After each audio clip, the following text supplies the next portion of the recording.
तो महापुराण की कथा का लाभ ले रहे हैं।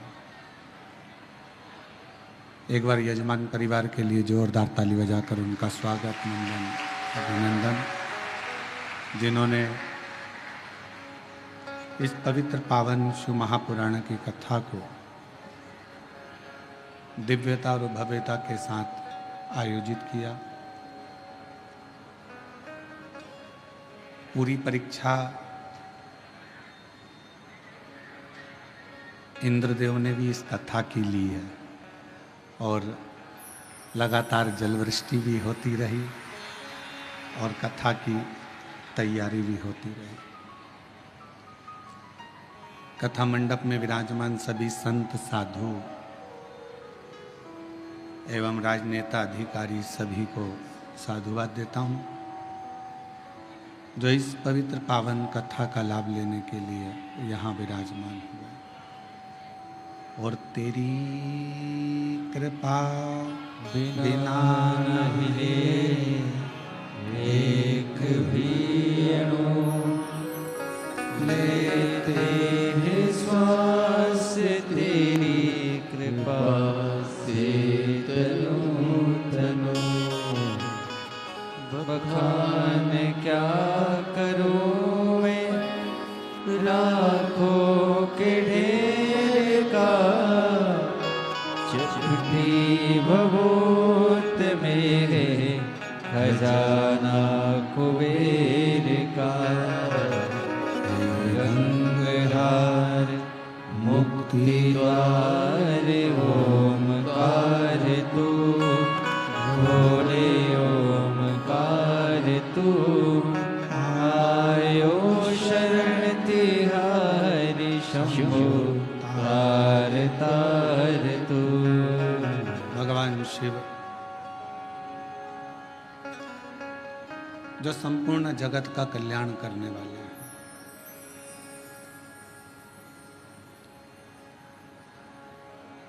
तैतीस कोटि देवताओं में केवल एक देवाधिदेव महादेव,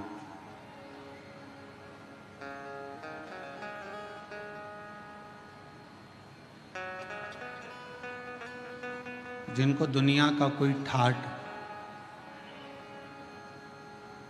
दुनिया का कोई आडंबर, दुनिया का कोई दिखावा पसंद ही नहीं आता।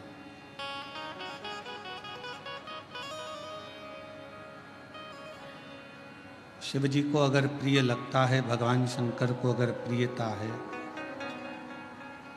तो आपके मुख से निकले हुए एक सत्य वचन की,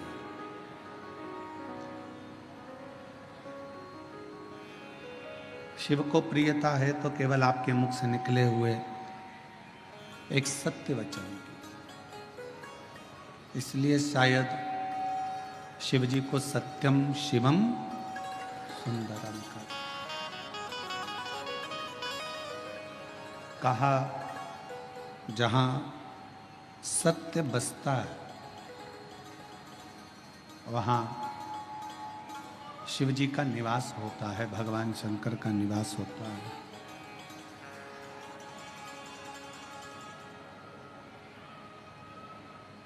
अर्थात शिव महापुराण की कथा कहती है कि सत्य में ही शिव है।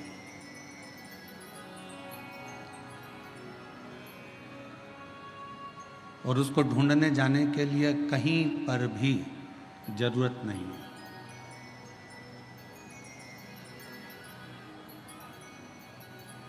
यदि आपको शंकर को ढूंढना है, शिव को ढूंढना है,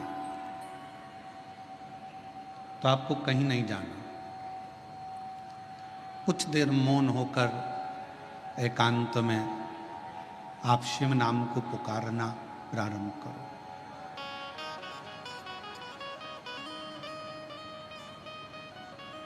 पंचाक्षर मंत्र नमः शिवाय, षडाक्षर मंत्र ओम नमः शिवाय, आप जब भीतर से पुकारोगे, अंदर से पुकारना प्रारंभ करोगे, तो शिव महापुराण की कथा कहती है कि आपके अंदर ही शिव का दर्शन एक ना एक दिन बाबा भोलेनाथ जरूर करा देते। और मैंने तेरे ही भरोसे बाबा, तेरे ही भरोसे हवा बिच उड़ती जावागी बाबा, डोर हथो छड़ी नामे कटी जावागी भोले मैं तेरी भजन, शंभू मैं तेरी भजन, हवा बिच उड़ती जावागी बाबा, डोर हथो छड़ी नामे कटी जावागी। शिव महापुराण की कथा कहती है कि दुनिया का सबसे बेकार दिन कौन सा होता है?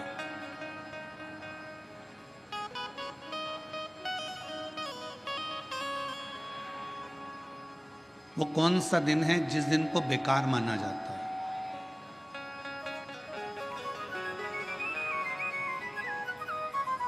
शिव महापुराण की कथा कहती है दुनिया का सबसे बेकार दिन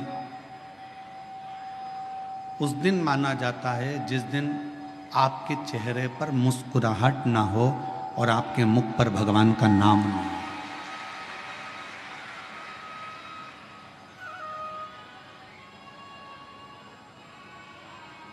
आप यदि मुस्कुरा रहे हो, आपके चेहरे पर हंसी है और भगवान का नाम है, आपके चेहरे पर प्रसन्नता है और भगवान का नाम है,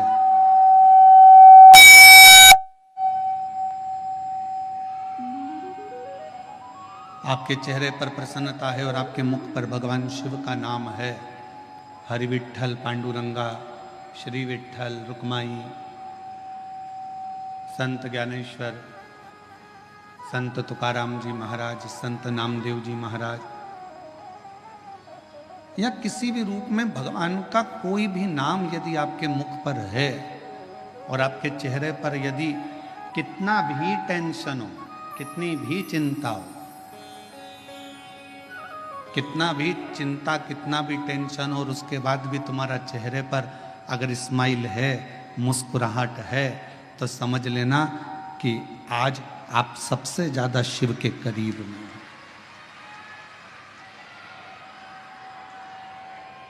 क्योंकि दिन ही बेकार वो माना गया है जिस दिन तुम्हारे चेहरे पर कोई मुस्कुराहट ना हो, कोई हंसी ना हो।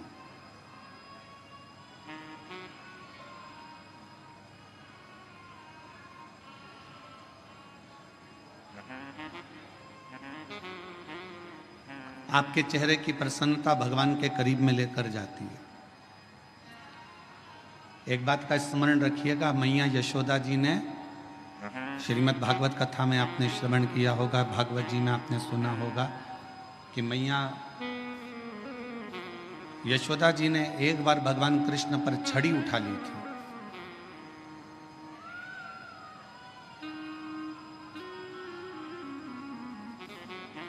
तब भगवान कृष्ण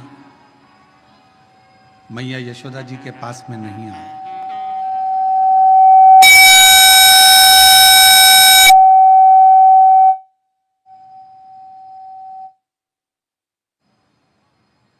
जब मैया ने छड़ी उठाई तो भगवान कृष्ण मैया यशोदा जी के करीब में नहीं आए,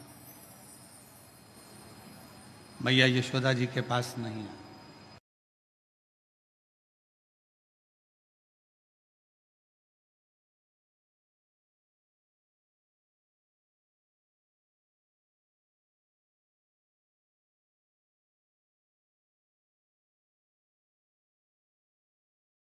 तेरे डमरू की धुन सुन के मैं काशी नगरी आई हूँ।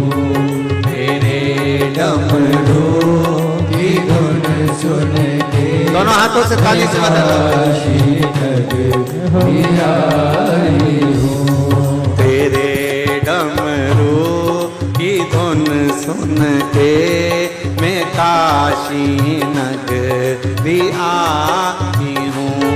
तेरे डमरू की धुन सुन के मैं काशी नगरी आई हूँ। मैं काशी नगरी आई हूँ, मैं काशी नगरी आई हूँ, मैं काशी नगरी आई हूँ। या बेटी विदाई के बाद अगर बेटी भी मायके आए और रोती रोती आए तो बाप को भी चिंता लगती है, बाप को चिंता व्यापती है, पिता को टेंशन रहता है।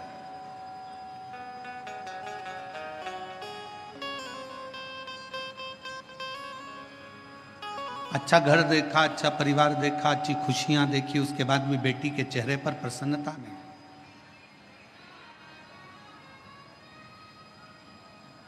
तो शिव के पास में जाओ, भगवान शंकर के करीब में जाओ, शिव जी के नजदीक में जाओ, देवाधिदेव महादेव के पास में जाओ, तो चेहरे पर थोड़ी सी प्रसन्नता। और तो और हमने शिव महापुराण की कथा के माध्यम से पहले भी आपको कहा, आप एक लोटा जल शिव जी को नहीं चढ़ा सकते। आप भगवान शंकर को अगर एक लोटा जल नहीं चढ़ा सकते, आप भगवान शंकर को बेलपत्र नहीं चढ़ा सकते, आप भगवान शंकर को अगर एक पुष्प भी समर्पित नहीं कर सकते, शंकर के मंदिर में भी नहीं जा सकते, शिव के मंदिर में भी अगर प्रवेश नहीं कर सकते, शंकर के मंदिर में भी, भगवान शिव के द्वार पर मंदिर में भी अगर नहीं जा सकते, तो पहले भी कथा में कहा, फिर कह रहे हैं बेजापुर की इस पवित्र भूमि पर कि शिव के मंदिर भी ना जा सको तो शंकर के मंदिर के सामने से जब निकलो तो थोड़ा सा मुस्कुरा कर निकल जाना, तो भी शिव करुणा कर देते हैं, शिव कृपा कर देते हैं। थोड़ा सा मुस्कुरा कर निकले, थोड़ा सा मुस्कुरा कर निकलोगे तो भी भगवान शिव करुणा कर देते हैं, कृपा कर देते हैं, दया कर देते हैं।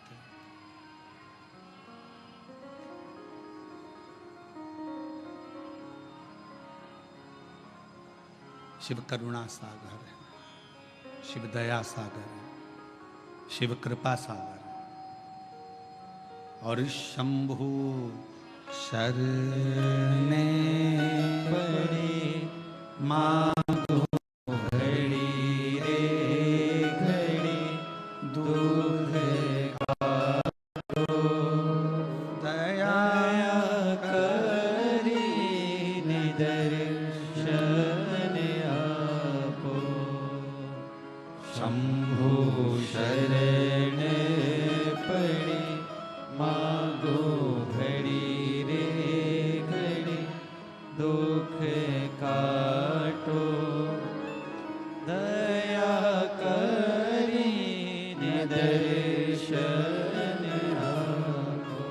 बेजापुर की इस कथा का नाम बेलपत्र शिव पुराण दिया। उसका कारण एक ये भी रहा कि आने वाला जो समय है वो श्रावण का महीना है।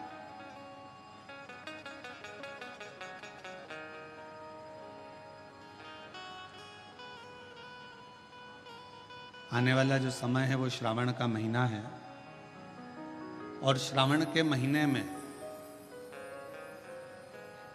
जब आप और हम प्रवेश करें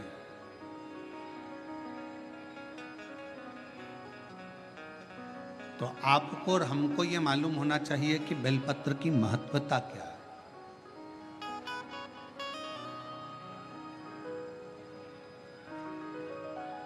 संचेती परिवार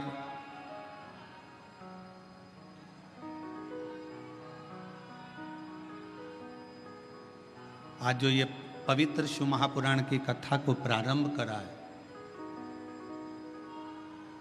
मैं संचेती परिवार को तो बधाई देता ही हूँ, साथ में संपूर्ण देशवासियों को बधाई देता हूँ कि आज गुप्त नवरात्रे के पहले दिन से ये शिव पुराण की कथा प्रारंभ हो रही है। और आप सबको मालूम होगा 4 नवरात्रे होते हैं।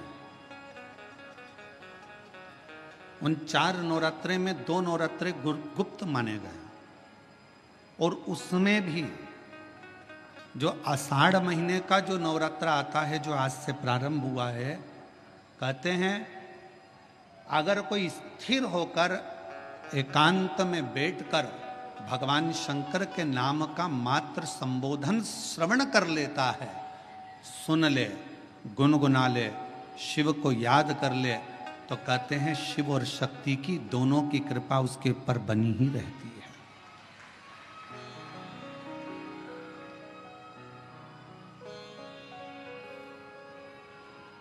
और आज वही नवरात्रे, गुप्त नवरात्रे से ये शिव कथा संचेती परिवार में प्रारंभ हुई। और उसमें परिवार को तो साधुता है, पर साथ में बेजापुर वालों के भी कोई 2 लोटे जल का कमाल है, ये पक्का है।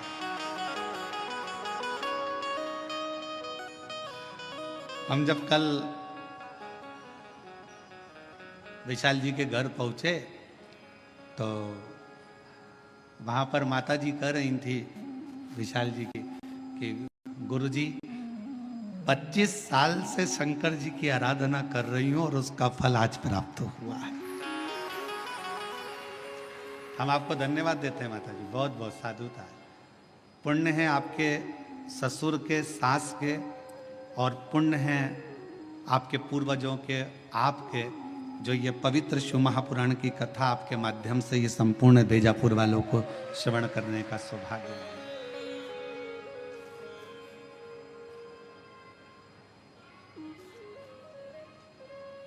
और वो भी इस पवित्र नवरात्रि के अवसर पर।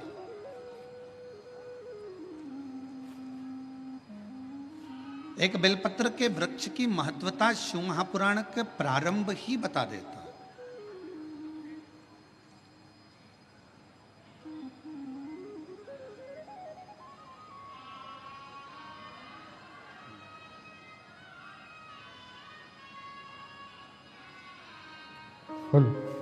तो जय श्री राधे। बड़े ही हर्ष का विषय है, हमारे बीच में राजस्थान शासन से राज्यपाल महामहिम श्री हरि भाऊ जी बागड़े नाना जी हमारे बीच में पधारे। एक बार जोरदार ताली बजाकर स्वागत करें।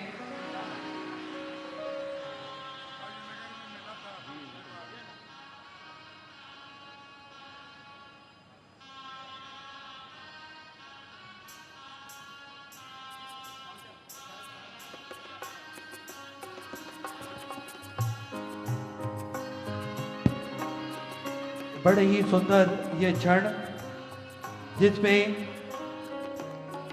हम सभी स्वागत का क्रम देखते हुए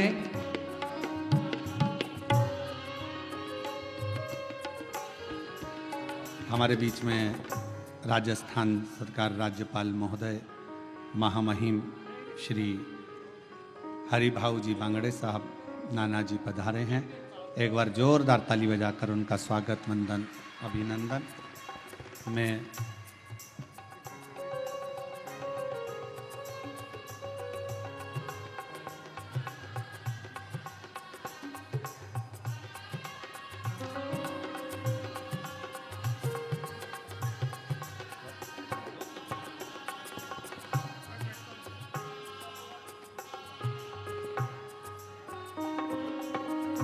जी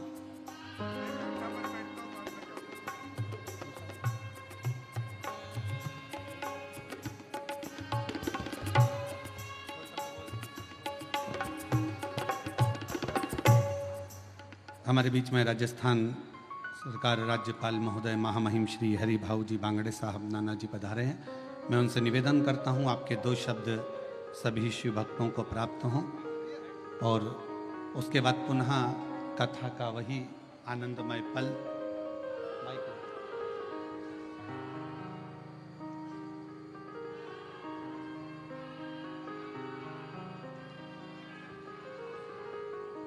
एक बार राज्यपाल महोदय महामहिम जी के लिए एक बार जोरदार ताली बजाकर स्वागत, वंदन, अभिनंदन। परम पूज्य पंडित प्रदीप जी मिश्रा जी और जीवनलाल जी संचेती, रमेश जी बोरनारे सर, डोंबरे काका, दिनेश भाऊ परदेशी, भाऊसाहेब तात्या, बाळासाहेबजी, संजयजी, साबेरभाई, पारसजी आणि उपस्थित सर्वच, कारण मी हिंदीत बोलायचं सुरुवात करत होतो, उपस्थित सर्वच बंधू आणि भगिनींनो, आपण प्रदीपजी महाराजांचं त्या ठिकाणी पुराण ऐकायला आलात आणि पुराण एक आपल्या देशातला फार मोठा ठेवा आहे.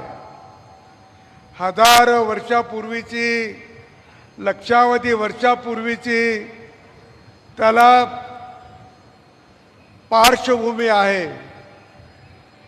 आणि अशा या पुराणाच्या कथा, आपल्याला धार्मिक कथा, त्याची परत परत उजळणी करण्यासाठी आपण मोठा समुदाय या ठिकाणी उपस्थित आहेत.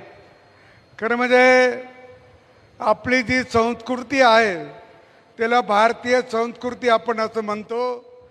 जगात सर्वप्रथम कोणती संस्कृती असेल तर ती भारतीय संस्कृतीच आहे.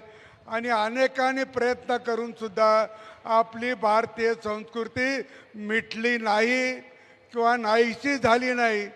खूप प्रयत्न झाले, हजार वर्ष प्रयत्न केले आक्रमणकार्याने आणि इंग्रजांनी, परंतु आपण मिटलं नाही. त्याचं एकमेव कारण काय असेल तर पंडितजीसारखे असंख्य संत, प्रवचन करणारे महात्मे यांनी हे चालू ठेवलं आणि म्हणून आपली संस्कृती पुन्हा जिवंत राहिली.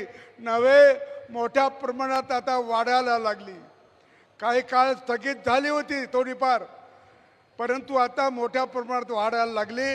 आणि आपल्याला हेही माहीत आहे की मला एक पंडित जवाहरलाल नेहरूंनी त्यांच्या पुस्तकात त्याचा उल्लेख केला.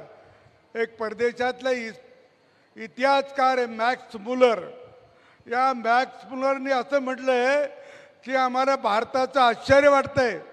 हजारो वर्षापूर्वीचे 2 ग्रंथ, आणि ते हजारो वर्षापूर्वी झालेत, त्याच्या आधी झालेत, पण अजून त्या 2 ग्रंथाचा भारताच्या मनावर खूप परिणाम आहे. भारताच्या मनावर त्यांचा ठसा अजून उमटलेलाच आहे, तो पुसला जात नाही. ते एक रामायण आणि दुसरं महाभारत. आणि एक आता आपण ज्यांची कथा ऐकतो, त्यांची कथा आपण ऐकतोय ते शंकराचार्य, शिवाजी, हे सगळे यांची कथा आपण ऐकतो. ती कथाही खूप पुराणी आहे आणि त्याच्यावरून आपल्याला आपलं मन अधिक त्याच्यामुळे माहिती मिळते. आपलं मन तयार होतं, याच्यातून आपल्याला संस्कार घडतो. आणि आज संस्कार घडण्यासाठी आपण अशा कार्यक्रमाला आलात, वारंवार अशा कार्यक्रमाला गेलं पाहिजे एवढी विनंती करतो आणि थांबतो. नमस्कार पंडितजी, नमस्कार. बहुत बहुत साधुवाद, धन्यवाद माननीय श्री राज्यपाल महोदय जी. शिव कथा कर रहे हैं.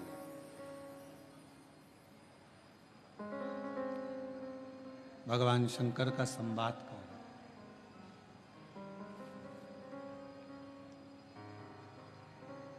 कि बेलपत्र शिव महापुराण की शुरुआत ही भगवान शंकर की शिव महापुराण की कथा के महत्तम से हो जाती है.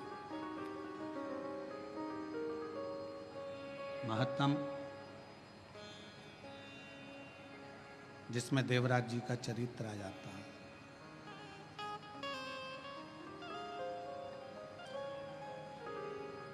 और वो देवराज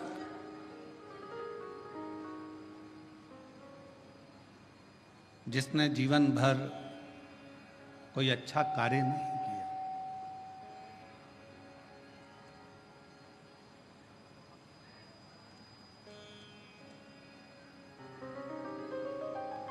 वो देवराज जिसने श्रेष्ठ कोई कर्म नहीं करा,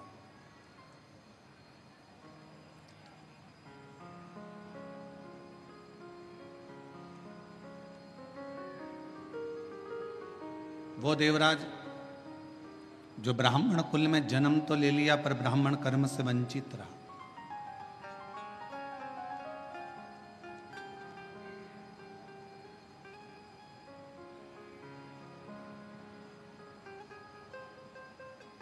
और ब्राह्मण कर्म करना जब तक वो परमात्मा की कृपा ना हो, शिव महापुराण की कथा कहती है कि मानव की देह प्राप्त कर लेना तो सरल है, पर मानव देह प्राप्त करने के बाद इसको भगवान की भक्ति में लगाना ये बहुत कठिन है।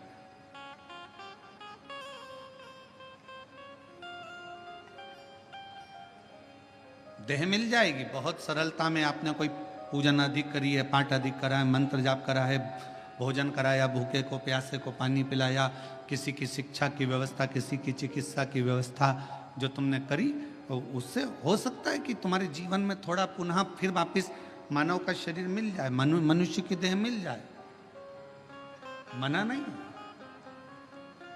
पर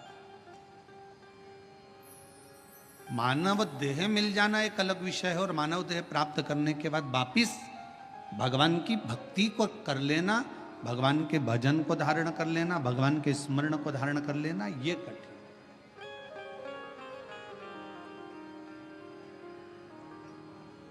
बेजापुर की मेरी जीजियों, बेजापुर के मेरे जीजाओं, मेरी बेटियों बेटाओं, मेरी माताओं, मेरे भाई, पिता तुल्य पूर्वजों के रूप में स्वयं पिता तुल्य विराजमान सभी बुजुर्ग भाई बहन से भी निवेदन करूंगा कि अगर मनुष्य देह मिली है, मानव का शरीर मिला, आप 24 घंटे भगवान का भजन ना कर सकते हो मत करो। कोई जरूरी नहीं है कि आप 24 घंटे भगवान का नाम लेंगे। 21,600 श्वास जो मानव की देह में मिली है, मनुष्य शरीर में मिली है, इस 21,600 श्वास में से अगर मात्र 600 श्वास भी आप भगवान शंकर को और अपने इष्ट भगवान राम या कृष्ण, जिसका आप गुणगान करते हो, हरि विठ्ठल पांडुरंगा, जिसको आप भजते हो, उसको अगर मात्र 21,000 जो 600 श्वास मिली है उसमें से मात्र 600 श्वास भी आप अगर परमात्मा को दे रहे हो, तो समझ लेना कि 21,000 श्वास से आपकी वैसे ही सिद्ध होती चली जा रही, वैसे ही सिद्ध हो। आप जितना जितना भगवान की भक्ति में, जितना जितना भगवान के भजन में, जितना जितना भगवान के नाम में, जितना जितना भगवान के स्मरण में इस जिह्वा को, इस शरीर को, इस मन को लगाएं।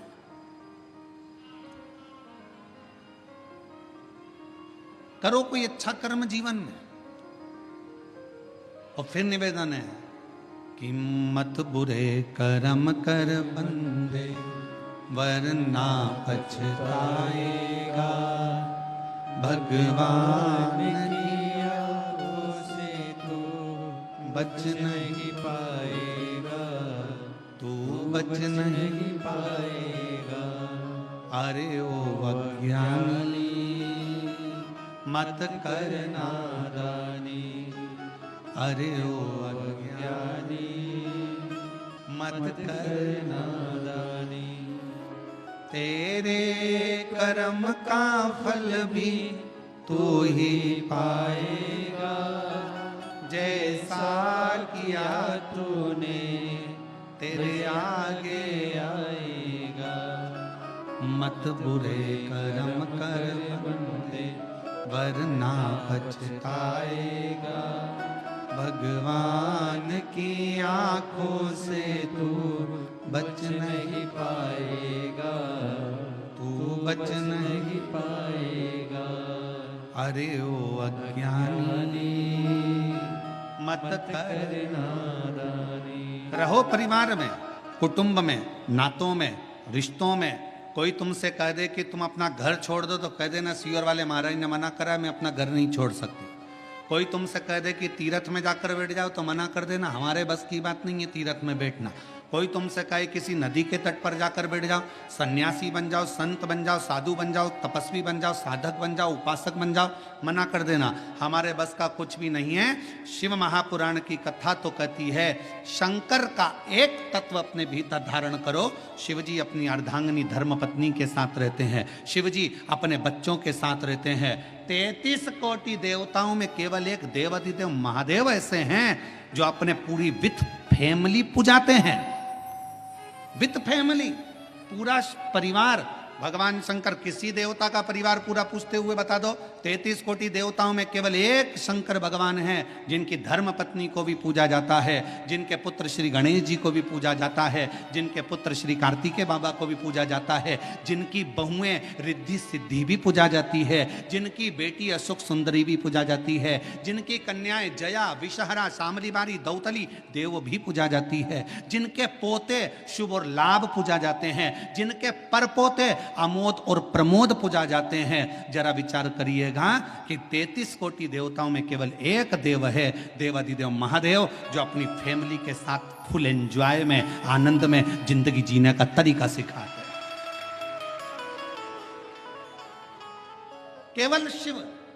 और आज का व्यक्ति बाहर एंजॉय करने का तरीका ढूंढता है। मैं दोस्तों के साथ जाऊंगा, वहां घूमने जाऊंगा, वहां ऐसा करने जाऊंगा, वहां मुझे खुशी मिलेगी। पत्नी को छोड़ दो घर में, पत्नी रह गई घर में, चलेगा दोस्तों के साथ एंजॉय करने के लिए, और मालूम पड़े कि वहां करा क्या, थोड़ा सा नशे का पान करा, कमरे में पड़े रहे और शुद्धि चली गई। दोस्तों ने विचार करा, पैसा लाया था खत्म हो गया, होटल वालों ने कहा चलो समाप्त हुआ पैसा, तुम भी बाहर निकलो, चलो यहाँ से, और निकाल दिया। अगर एंजॉय करना है, मेरे शिव जी कहते हैं अपनी अर्धांगिनी पार्वती के साथ शंकर भगवान विराजमान है, अपने बच्चों के साथ शिव जी विराजमान है, अपने परिवार के साथ शंकर भगवान विराजमान है। शिव जी कहना चाहते हैं कि अपनों के साथ में रहकर जो खुशी का आनंद है वो आनंद दुनिया में कहीं नहीं मिल सकता है। अपनों की श्रेष्ठता में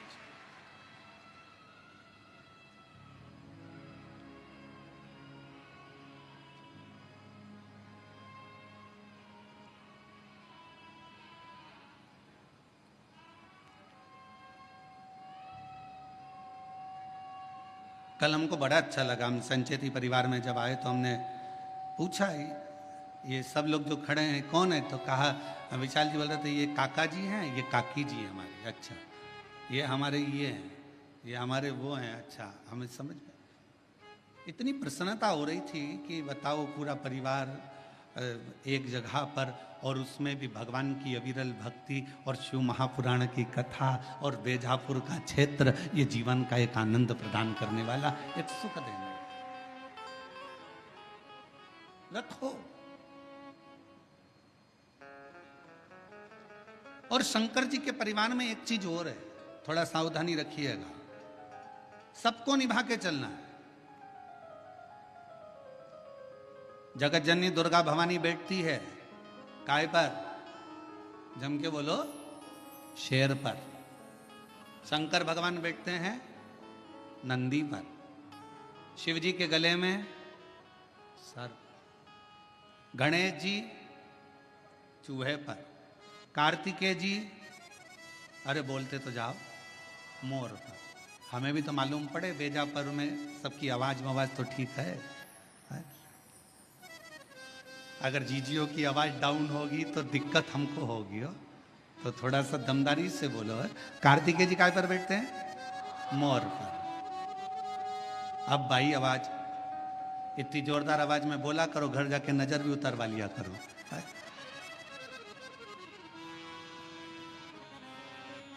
सब बैठे हैं। शिव जी नंदी पर है, मां जगत जननी दुर्गा भवानी शेर पर है। शेर नंदी को नहीं छोड़े अगर समय मिल जाए तो, सर्प चूहे को नहीं छोड़े, मोर सर्प को नहीं छोड़े, सब दुश्मन। पर घर में एक बुजुर्ग, घर में एक बड़ा ऐसा होता है, उस बुजुर्ग के, उस बड़े के होने का सबसे बड़ा फल यह होता है कि शेर नंदी को नहीं, सर्प चूहे को नहीं, मोर सर्प को नहीं खा सकता, क्योंकि वहां बुजुर्ग का कंट्रोल, घर के बड़े का एक संयम इतना प्रबल होता है कि एक दूसरे को कोई नुकसान नहीं पहुंचा सकता।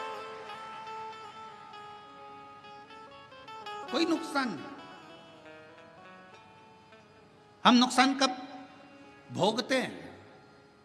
शिव महापुराण की कथा में बीड़ में एक बात कही थी, जब अपने घर के लोगों की बात, अपने माता पिता की बात, अपने घर के बुजुर्गों की बात जब आपको बुरी लगने लगे और बाहर के लोगों की बात आपको अच्छी लगने लगे तो समझ लेना कि तुम्हारे विनाश का समय आ गया, ये निश्चित है। घर के लोगों की बात, माँ ने कुछ कहा तुम्हें बुरा लग गया, पिताजी ने कुछ कहा तुम्हें बुरा लग गया, काका जी कुछ बोले तुम्हें बुरा लग गया, ताऊ कुछ बोले तुम्हें बुरा लग गया। घर के लोगों की बात जब तुम्हें बुरी लगने लगे और बाहर के दोस्त बोल रहे हैं, सहेली बोल रही है, बेस्ट फ्रेंड बोल रही है, तो तुम्हें अच्छा लग रहा है, समझ लेना कि तुम्हारा विनाश का समय निश्चित आ गया है। शिव पुराण कहती है कि जब जब मेरे भोलेनाथ, जब जब मेरे शंकर, जब जब मेरे करुणा सागर, जब जब मेरे शिव, जब जब मेरे भगवान भोलेनाथ अपने बच्चों को भटकता हुआ देखते थे, तब तब मेरे शिव कुछ ना कुछ कहने के लिए आतुर हो जाते थे। शिव की आतुरता रहती, शंकर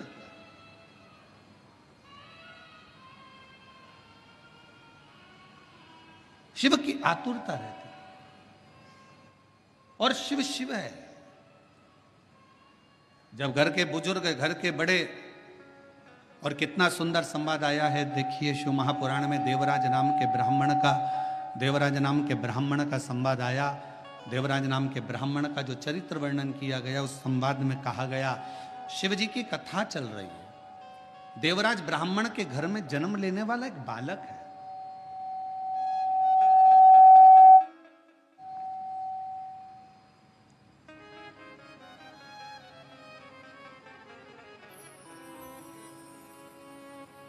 सभा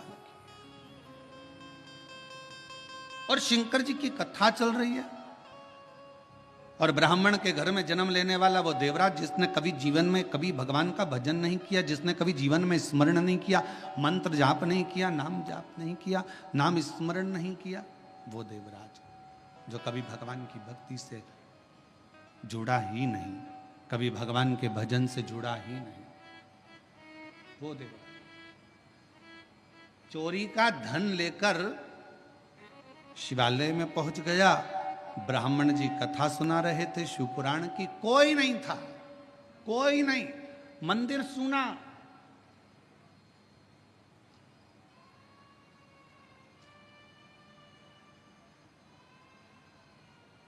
शिव महापुराण का सबसे बड़ा श्रोता कौन है?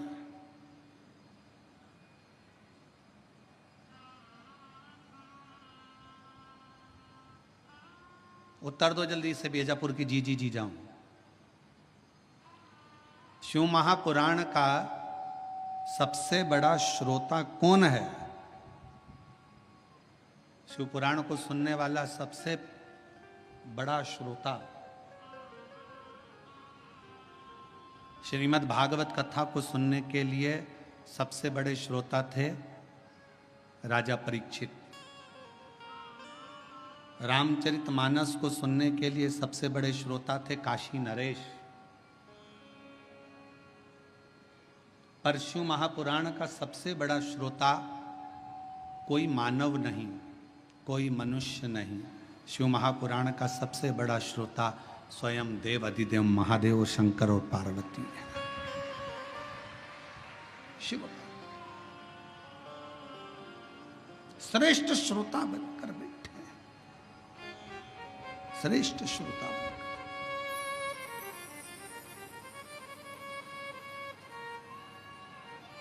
और चित्त भगवान शिव का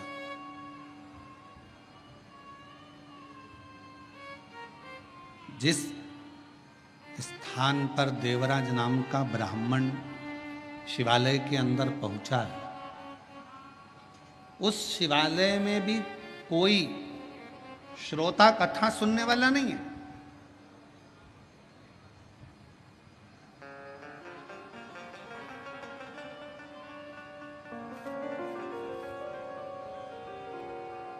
और यदि आप लोगों ने कोरोना महामारी में अगर इस शिव पुराण की कथा को ऑनलाइन सुना होगा टीवी पर, तो आपने उस समय पर भी देखा होगा, उस समय पर भी श्रवण करा होगा कि कोरोना महामारी के समय पर केवल शिव महापुराण की कथा चल रही थी और पूरा प्रांगण पूरा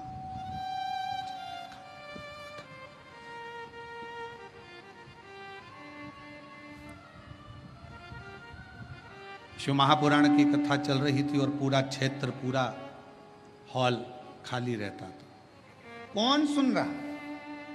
देवराज नाम का ब्राह्मण भगवान शंकर के मंदिर में चोरी का धन लेकर पहुंचा। शरीर में ताप हो रहा है, शरीर में कष्ट हो रहा है, तपन हो रही है, बुखार आ रहा है, शरीर तप रहा है।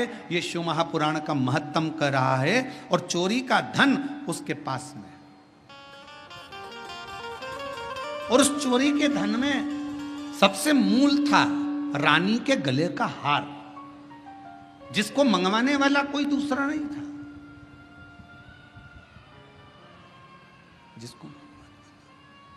जिसको मंगवाने वाला कोई दूसरा नहीं था, जिसको मंगवाने वाली केवल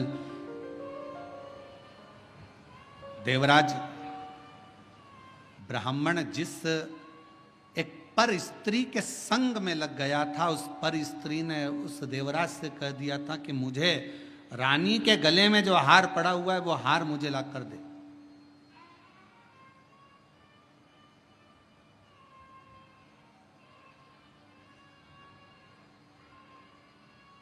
और देवराज उस स्त्री के कहने पर चोरी करने चले गया। धन हार चुरा कर लेकर आ गया, शिव जी के मंदिर में पहुंच गया। शंकर जी के चोरी का धन उसके पास में रखा हुआ था, चोरी का धन उसके पास में रखा हुआ था। कथा कोई नहीं मंदिर के अंदर, केवल शंकर का शिवलिंग, नंदी और देवराज। कथा करने वाला कथा कर रहा है।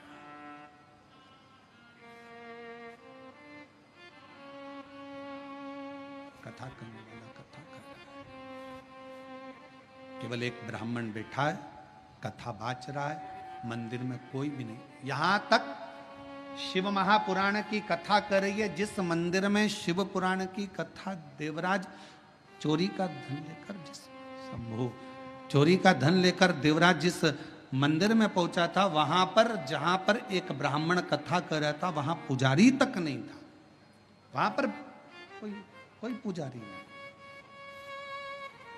कोई पुजारी है ही नहीं। केवल शंकर भगवान का शिवलिंग है, नंदी है और देवराज चोरी का धन लेकर बैठा हुआ है। एक ब्राह्मण शिव महापुराण कथा का वाचन कर रहा है, कोई श्रोता में नहीं।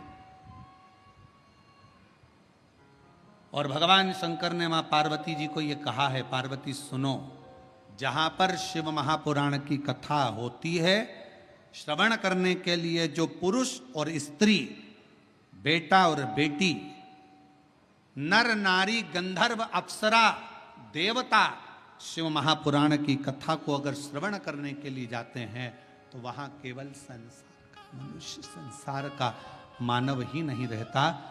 वहां पर स्वयं शिव कहते हैं कि मैं और शक्ति दोनों उस कथा को श्रवण करने के लिए उस मनुष्य के रूप में पहुंच गए।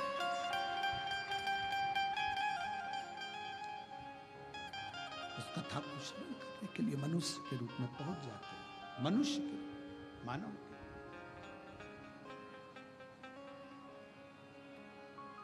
अब जितने भी श्रोता भाई बहन इस कथा को श्रवण करने के लिए आए हैं, जितने भी श्रोता भाई बहन इस कथा को सुनने के लिए आए हैं, कथा श्रवण करने के लिए बैठे हैं, तो आप सबसे निवेदन है, आप कोई साधारण व्यक्ति नहीं है, आप कोई साधारण नहीं है।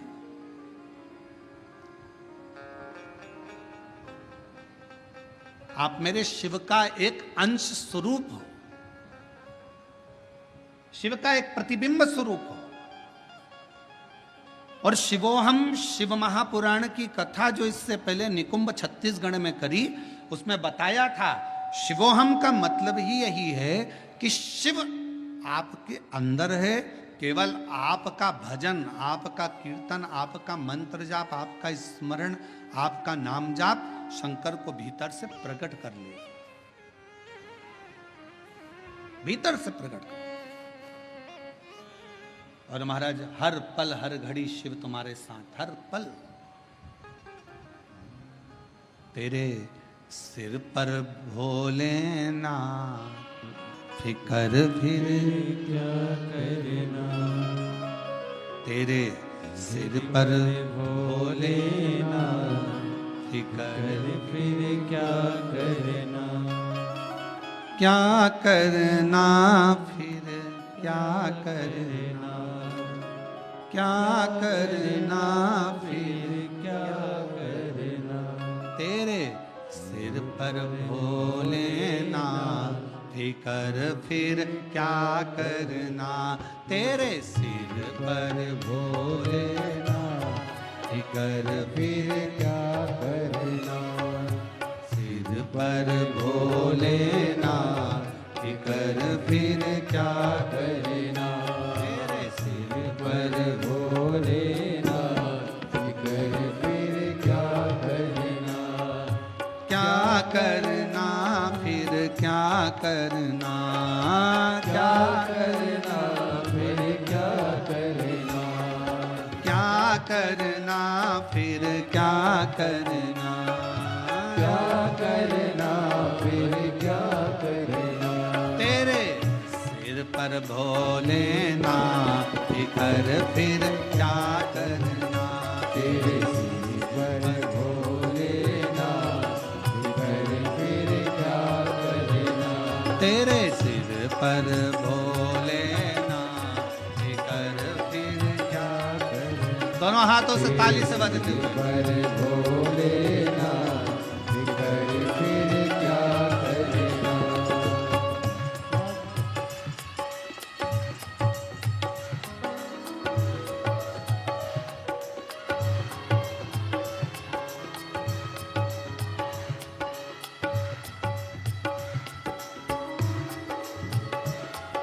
राधे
तो भोले बाबा गौरा मैया, भोले बाबा गौरा मैया, तो भोले बाबा गौरा मैया, तो भोले बाबा गौरा मैया, फिर क्यों परेशान हो भैया, फिर क्यों परेशान हो भैया, फिर क्यों परेशान हो भैया, फिर क्यों परेशान हो भैया, तेरे मिटेंगे तेरे कटेंगे कष्ट तमाम, फिर क्या करना, तेरे कटेंगे कष्ट तमाम, फिर क्या करना, वो क्या करना, क्या करना, फिकर फिर क्या करना, वो क्या करना, क्या करना, फिकर फिर क्या करना, तेरे सिर पर भोलेनाथ, फिकर फिर क्या करना, फिकर भोलेनाथ, फिकर फिर क्या करना।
जो जन शिव कथा सत्संगी कथा सेवा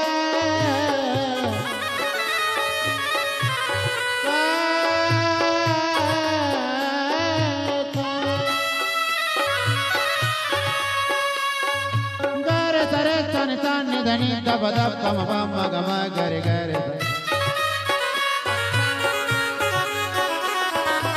जगम बन चाचा जगम बन चाचा जगम बन जो जन शिव कथा सत्संग जो जन शिव कथा सत्संग जिनके सहायक श्री बजरंगी जिनके सहायक श्री बजरंगी वो जिनके सहायक श्री बजरंगी जिनके सहायक श्री बजरंगी अतुलित बल के राम कर फिर क्या करना अतुलित बल के राम कर फिर क्या करना वो क्या करना क्या करना कर फिर क्या करना क्या करना क्या करना कर फिर क्या करना कर फिर क्या करना तेरे सिर पर बोलेना कर फिर क्या करना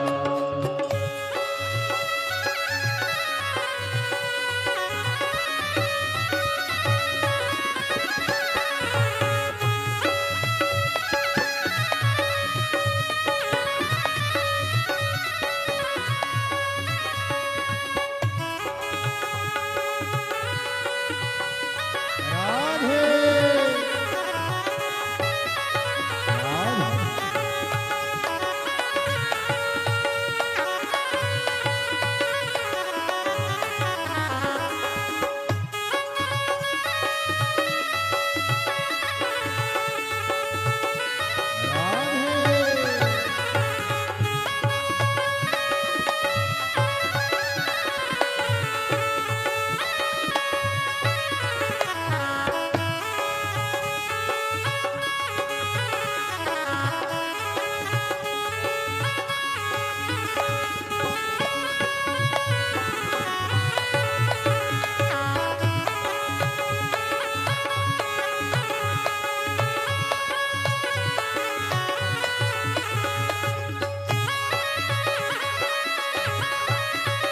राधे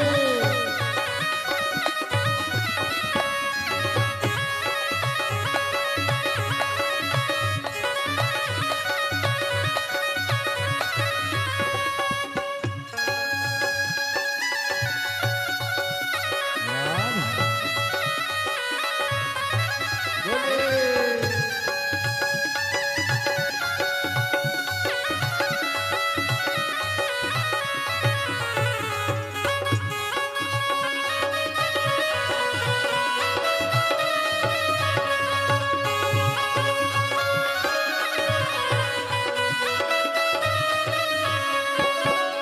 अब गुरुदेव नया भरोसा अब गुरुदेव नहा भरोसा गुरुदेव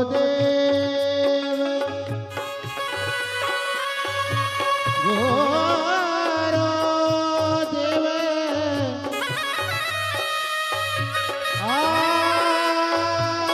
आए भरो अब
जहाँ जगह मिले वहाँ बैठकर भगवान शंकर से अपने मन का भाव कहो, हृदय से प्रार्थना करो, विनय करो, निवेदन करो।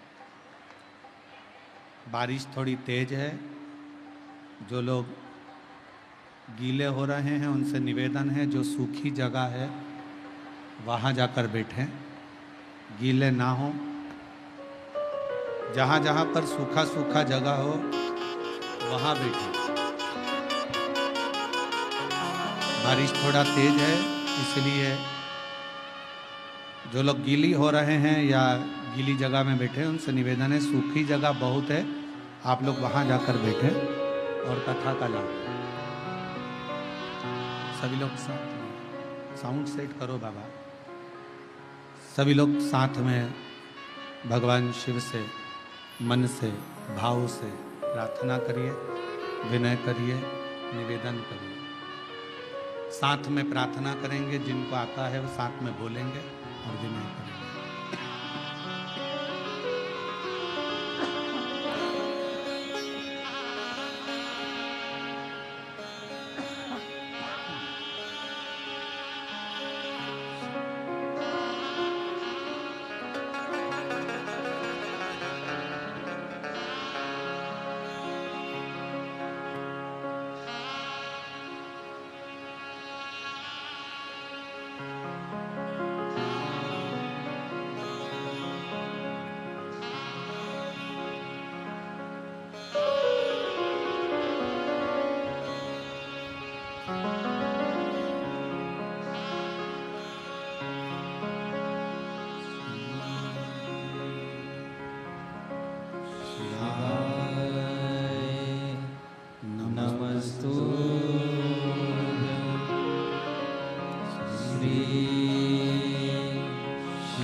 शिव महापुराण की कथा वर्णन करें। शिवालय में कोई नहीं, केवल एक शिवलिंग है, नंदी है और कथा वाचने वाला एक ब्राह्मण चोरी कर कर धन लाया हुआ वो देव।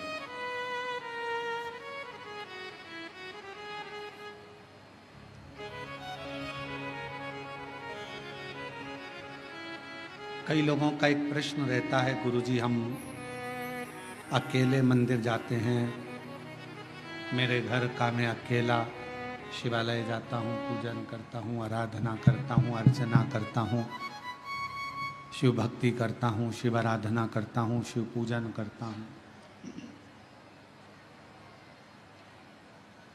पर